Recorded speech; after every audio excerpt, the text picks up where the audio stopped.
We've made a document with all of the put phrasal verbs, so please click in the link in the description. Hello and welcome to Tell Me English. My name is Jake and today I have another random video for you. So today we are doing the top 5, oh my gosh, and the top 6 put phrasal verbs. If you missed the previous videos of the make phrasal verbs or the get phrasal verbs, I'll leave them at the top of the screen here.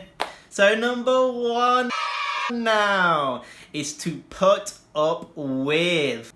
So what is to put up with? Well, if you know to bear or to cope with, they mean exactly the same thing. So it means to manage or to deal with. So for example, maybe you have an annoying brother and you say, I can't put up with my brother. So you can't deal with him or you can't manage him. He's too annoying for you. This obviously can also be used in a question. So can you put up with your boss? Or can you put up with your mum or your dad? And again, also in the future and in the past it can be used.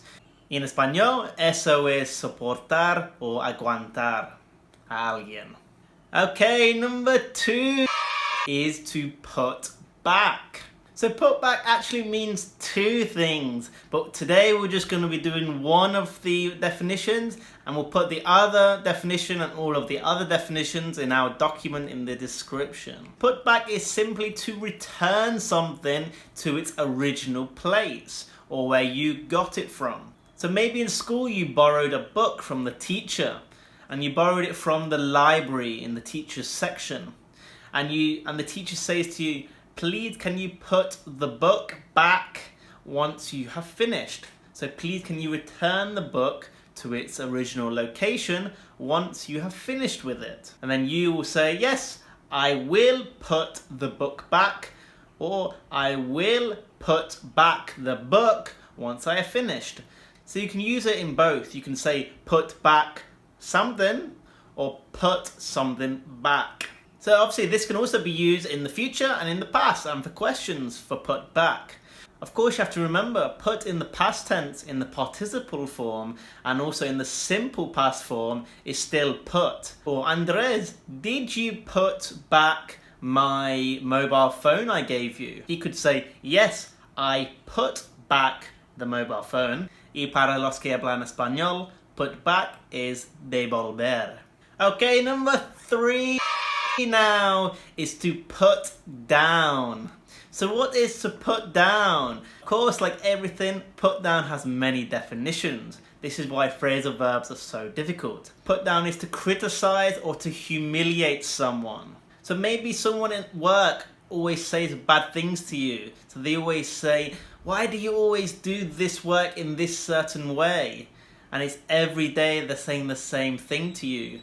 You can say to them, please can you stop putting me down? So please can you stop criticizing me? So obviously here we're using it in the present continuous form. Maybe if Andrés says something bad to me and he says, Jake, your English accent is very bad. Or Jake, your Spanish accent is very bad. You need to improve.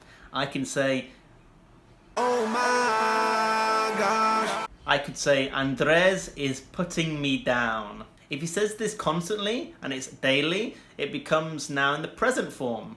So Andrés puts me down by saying I speak badly in English or in Spanish. Y para los que hablan español, puedes decir menospreciar o criticar. Okay, number 4 now is to put off. Again, it has multiple definitions, but we're going to focus on one, which is to postpone or delay something. So of course, at the moment with the coronavirus, a lot of things are being put off. A lot of social events, a lot of sporting events are being put off. So they're being delayed or postponed to a later time. So I'm going to leave on the screen here a screenshot of lots of different events in the news and they're using the phrase put off so you can see it in action. So put off can be used as an adjective or a phrasal verb. So the football match was put off.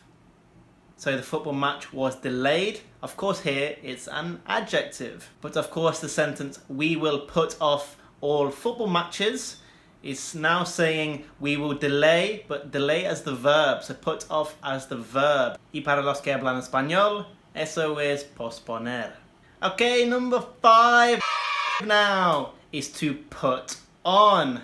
Again, I'm repeating myself. Put on has many definitions, but the one we're going to talk about today is a strange one, but to put on can mean to gain, and normally to gain weight. So it can be used as just gain or gain weight. So it can take on the definition of them both, depending on the sentence. For example, in New Year, maybe you ask your friend, how much did you put on over Christmas? So this means how much weight did you gain over Christmas?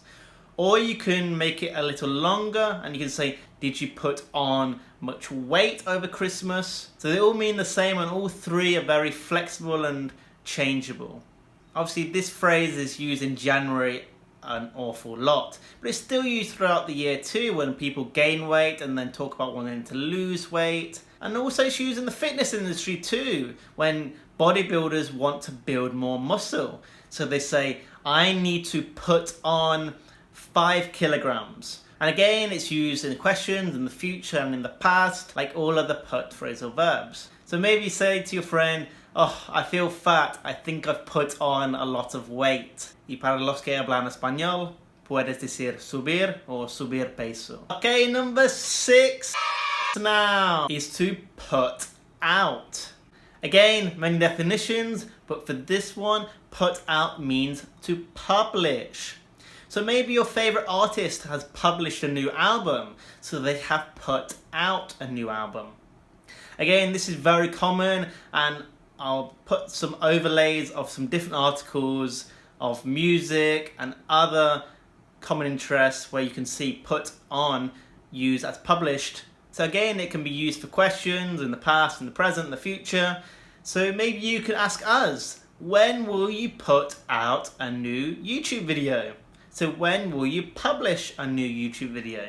Of course, at the moment, we're trying to put out 2 to 3 videos per week. So we're trying to publish 2 to 3 videos a week. It's the same. Y para los que hablan español, eso es publicar. Thank you very much for watching. I hope this video has been very useful for you. If you want to learn all of the other put phrasal verbs, like I said, I've left the link in the description. You can download it, it's completely free. Leave a message in the comments. Use each of these 6 phrasal verbs in a sentence of your own so we can check that you're using them correctly. So please remember to subscribe, like, and share this video, and comment, of course, and we will see you in the next one. Thank you, bye. And just also to mention, our camera is very strange today. We are using a piece of toilet paper to change the angle of the camera, and the camera is sat on a chair and a tripod, so we're trying our best to record this video. So if it looks a little wonky or not straight, or if my face looks a little to one side, this is the reason, but we wanted to make this video for you today.